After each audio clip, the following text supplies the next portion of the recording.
जो आपसे गलत कराता है कि आपसे नहीं करूंगा, एक शीतलता सी दौड़ती है हृदय में, त्यागात शांतिरंतरम। पर फिर उसी क्षण वो इतना विकल कर देगा आपको कि आपको लगेगा कि कल से नियम ले लेंगे, शाम से ले लेंगे, अभी तो एक बार खा लेने दो, पी लेने दो, देख लेने दो, सूंघ लेने दो, भोंक देने दो। बहुत विचित्र मन, बहुत विचित्र मन। ये सब लोग आप जान रहे हो साधन परायण जो हैं, किस कोटि का विचित्र मन है। पर ये नियम लेना पड़ेगा कि आज से नहीं, अब चाहे मर जाऊं आज से नहीं, फिर तो जीत जाओगे। नहीं तो ये बहुत बहुत ही बलवान है, बहुत ही बलवान, बहुत ही बलवान।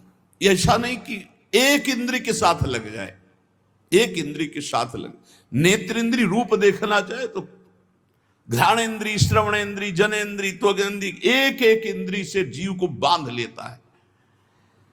अब मैं जो कहूंगा वही बात स्वीकार करना होगा तुझे। ये बात वही कह सकता है जो श्यामा श्याम की शरण में खूब नाम जप कर रहा है। नहीं, आप कहो कि हे मन, आज तक तूने जो कहा मैंने किया, अब मैं कहूंगा वही तुझे करना पड़ेगा। बोले हाँ ठीक है, और घुमा के वही जो चाहेगा वही तुमसे करवा लेगा। फिर तुमको हमने तो कहा था कि नहीं करना है, पर कर लिया। भजन नहीं है तो प्यारे कुछ नहीं तुम्हारे। बहुत बहुत इंद्रियाणम मनस्यास्मि, पूरा पावर भगवान का है उसमें, मन में एक नहीं। और वो तुम्हारे ही पावर से पावरवान है, क्योंकि तुम भगवान के अंश हो, तुम भी भगवान के अंश हो, जीत सकते हो, जीता जाता है। पर फिर हम बीच में कह रहे जब तक भजन नहीं तब तक केवल प्रवचन से नहीं जीता जा सकता। बहुत कठिन, बहुत कठिन, बहुत विचित्र। ऐसा आपको अनुभव होता है? सबको बहुत विचित्र है मन, हमें तो अनुभव होता है। भगवान कृपा करें और खूब नाम जब डट के हो तो ही कब्जे में आ सकता है, नहीं तो कब्जे में नहीं आ सकता है।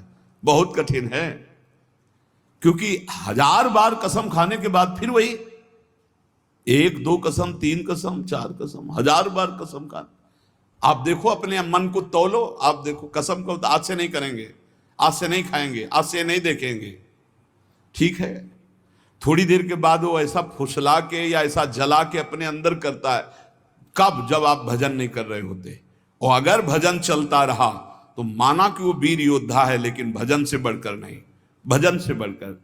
ध्रुवदास जी भजन में डूबे हुए महापुरुष कह रहे हैं कि अब तू मेरो कहो करी, जुगल चरण छवि जोई। अब मेरी बात स्वीकार कर ले, सी नौ किशोरी नौ किशोर लाडली लाल के चरणों का आश्रय ले ले। भाग इधर, अब संसार की तरफ नहीं जाना, जो चाहोगे दे देंगे एक एक दिन का। अब कोई किशमिश खवा रहा है, बादाम खवा रहा है, सब चीजें खवाई। शाम के बिल्कुल पेट छका, राजा के सामने गए, ऐसे 2-4 घास 2-4 चीजें डाली, वो मुंह मार दिया, बोले फेल। एक आदमी केवल देखने जाता था रोज, अब 50 लोग ले गए और सबसे पूछता भैया तुमने क्या खवाया? बोले हमने चना खवाया, हमने ये खवाया, हमने 50 दिन का अनुभव कि ये सब खवाने पर इसने मुंह मार दिया। राजा से कहा एक दिन हमें, बोले हाँ ले जाओ। उसने बांस की हरी छड़ी रखी, किशमिश, घास, चना, जो जो चीजें सुना था सब डाला, और जहां मुंह मारने का तब मारा चप से, पूरा पीठ से गाल तक, पूरा दिन भर नई नई चीजें, नई चीजें। शाम के हालत ये हो गई कि छड़ी फेंक दिया, सामान रखी है, एक भी की चीज नहीं खाई, पर मुंह नहीं मारा, शांत खड़ा है। राजा के पास ले गए, राजा ने कहा महाराज ऐसा बकरा छका है कि आज तक नहीं छका होगा। बोले आज तो भूखा है, पेट उसका बता रहे। बोले आपका मतलब सिर्फ वस्तुएं डालने से है, अगर मुंह मार दे तो मान लेना कि भूखा है, अगर मुंह ना मारे तो आप डालिए वस्तुएं।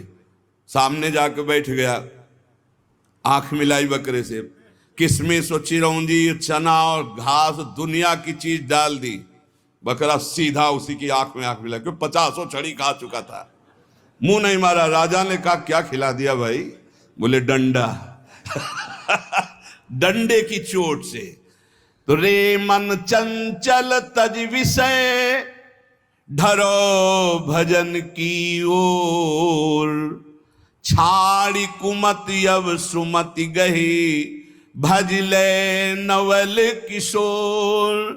अब लगी मन कीन्हो सोई, जो जो कहो तय मोही। अब तू मेरो कहो करी, जुगल चरण छवि जोही। ऐ मेरे चंचल मन, ध्रुवदास जी महाराज कह रहे, तू विषयों का परित्याग कर दे, अब भजन में लग जा, दुर्बुद्धि छोड़ दे, सद्बुद्धि धारण कर। सद्बुद्धि क्या है?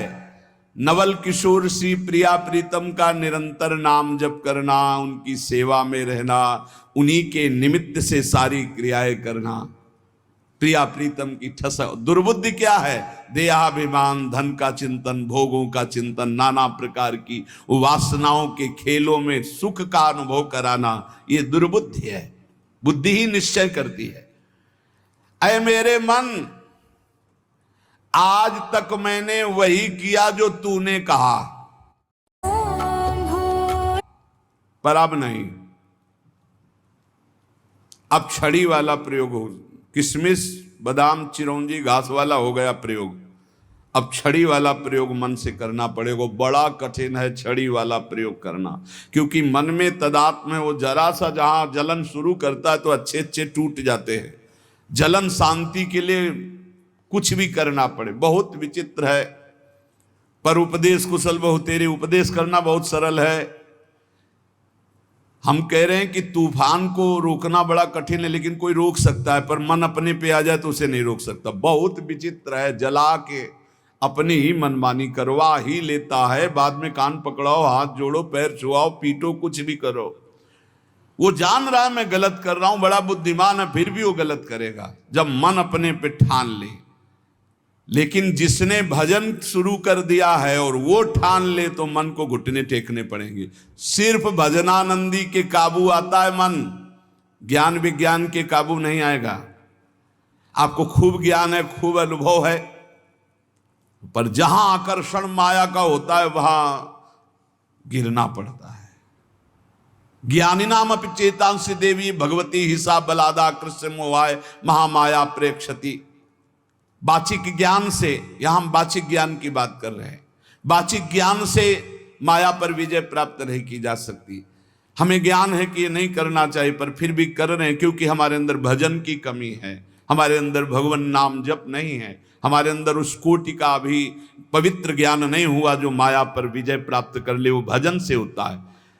रे मन अली सुनि छुए जिन मंद, जो हमारा स्वतंत्र जीवन था, ये कोई भगवान की ऐसी लीला है कि शायद है कि ये सब करवाना इसीलिए मुझे बंधन युक्त कर दिया। अगर बंधन युक्त ना होता किडनी का ये सब, तो सत्य आपसे कहते, कभी कभी मन ऐसे भागता है कि एकांत की तरफ भाग जाओ, कोई न देखे, कोई न सुने।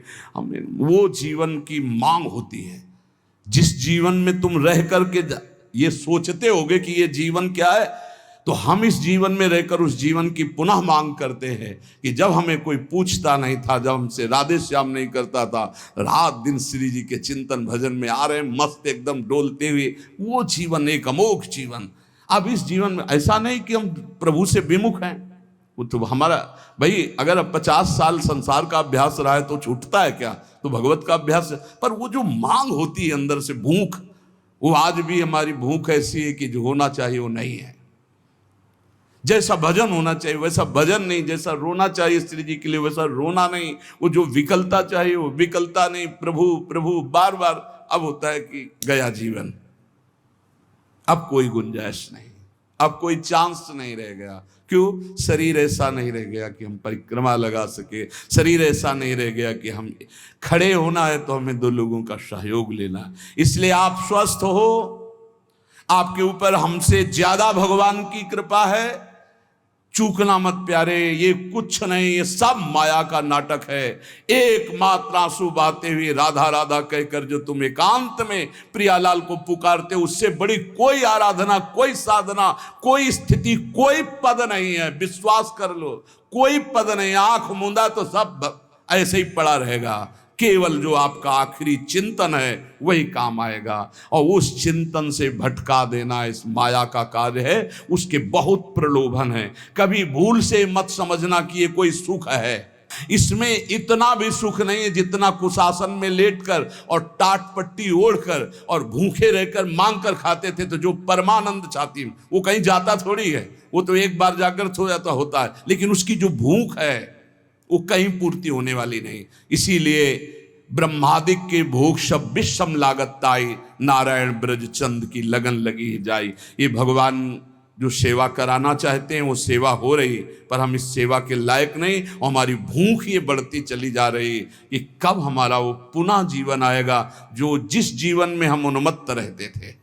अब हमारे अंदर ऐसी एक विकलता होती, जिसे सब तो एक विकलता होती कि काश ऐसा कि हम एकांत हो, कोई बोलने वाला ना हो, कोई देखने वाला ना हो, और हम श्री जी के लिए रोए, छक के रोए। ए धन्य है तुम्हारा जीवन जो तुम्हें कोई नहीं जानता कि तुम क्या हो। कहीं भी फुटपाथ में खड़े होकर रो सकते हो, इधर मुंह किया चुपचाप रो सकते हो। हाँ, रुदु सुश्रम राजन कृष्ण, इससे ज्यादा मिठास किसी में नहीं। हम तुम्हें ये कभी कभी जो अंदर के उद्गार प्रकट करते हैं, इनको आप कागज में लिख लेना और आगे जीवन अनुभव कर लेना। हाँ, ये जीवन का परम लाभ है कि आपको कोई जाने ना, पहचाने ना, और आप एकांत में बैठकर अपनी जान पहचान श्री जी से बना रहे। ये बड़े मजे का जीवन, बड़ी मस्ती का जीवन होता है। वो जीवन धन्य है जिनका परिचय नहीं है। धन्य है उसका जीवन जिसका परिचय नहीं। तुम समझते हो कि बड़ों बड़ों से परिचय हो गया तो सबसे बड़े से परिचय नहीं हुआ। जो सबसे बड़े का परिचय का होता है वो सबसे छोटा होता है। ध्यान रखना, इस सिद्धांत को समझना। जो सबसे बड़े का परिचय होता है वो सबसे छोटा होता है।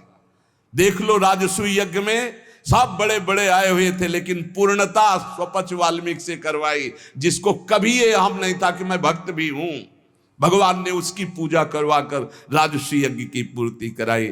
हमें लगता है हमारे ऊपर भगवान कृपा करें, हम सबके ऊपर, और हम दैन्य हो, अपने को तृण से भी नीच समझकर रात दिन एकांत में प्रभु के लिए रोए, और ये भावना कभी ना आने पावे कि मेरे द्वारा जगत का कल्याण होगा। कभी नहीं। अरे जगत भगवत स्वरूप है, कल्याण अपना करना है यार। मत्ता परतरम नान्यत किंचिदस्ति धनंजय, वो मेरा भगवान नाटक करके बैठा है, कह रहा पहचान लो मेरे को। हम पहचान नहीं पा रहे, हम उनका सोच रहे हैं उनका कल्याण करने आए हैं। हो गई भूल और फिसल गए। इसलिए सावधान। मान, कीर्ति, प्रतिष्ठा, यश, ये आखिरी बाण है माया का। साधक को कभी इसे स्वीकार नहीं करना चाहिए। भगवान जैसे जिसको चलाना चाहते वैसे चलना ही पड़ेगा। प्रभु आज्ञा जहिका जस आही, ते सो ते भांति रहे सुख लाई। प्रभु जैसे चलाना चाहते वो लग बकाया प्रार्थना करो प्रभु से कि ऐसा मत चलाएं, ऐसा चलाएं कि कोई तुम्हारी चाल न समझ पाए। तुम्हारा जीवन बंदनी जो तुम चुपचाप नाम जप करते हो, तुम्हें कोई नहीं जानता, कोई प्रणाम नहीं करता, कोई तुम्हारा वीडियो नहीं बनता, कोई तुम्हारा यश नहीं गाता। धन्य है तुम्हारा जीवन जो तुम गुप्त रूप से भजन करके भगवान को रिझा रहे हो। धन्य वो जीवन मत मानना जो प्रकाशित हो रहा है। धन्य वो जीवन है जो अप्रकाशित है, जिसे केवल हरि जानते हैं। तुम हरि को जानते हो, हरि तुम्हें जानते हैं। फिर जैसा भगवान चलाएंगे वैसा चलना ही पड़ेगा। लेकिन जीवन वही धन्य है अकिंचनस्य, जो अकिंचन है। हमें अपनी वृत्ति को चुरा चुरा कर संसार से श्री जी को देने के लिए निकले हैं, छुपा छुपा कर श्री जी को, और संसार हमारी वृत्ति को चुरा चुरा कर श्री जी से हटाता है। यही युद्ध चल रहा है, बस यही ठीक करना है। साधना बस इसी बात की है। खूब नाम जप करो, निरंतर प्रियालाल के आश्रित रहो, और 3 बातों से बचने की कोशिश करो। ये 3 भगवत प्राप्ति में बहुत बाधक है। कंचन, कामिनी, कीर्ति। इनको दिमाग में बैठा लो। इनकी चाह ना हो, इनका संग ना हो, इनके प्रति हमारे हृदय में कोई आसक्ति ना हो, तो इसी जन्म में भगवत प्राप्ति सहज में हो जाएगी। शेष चर्चा आगे। श्री राधा वल्लभ लाल की।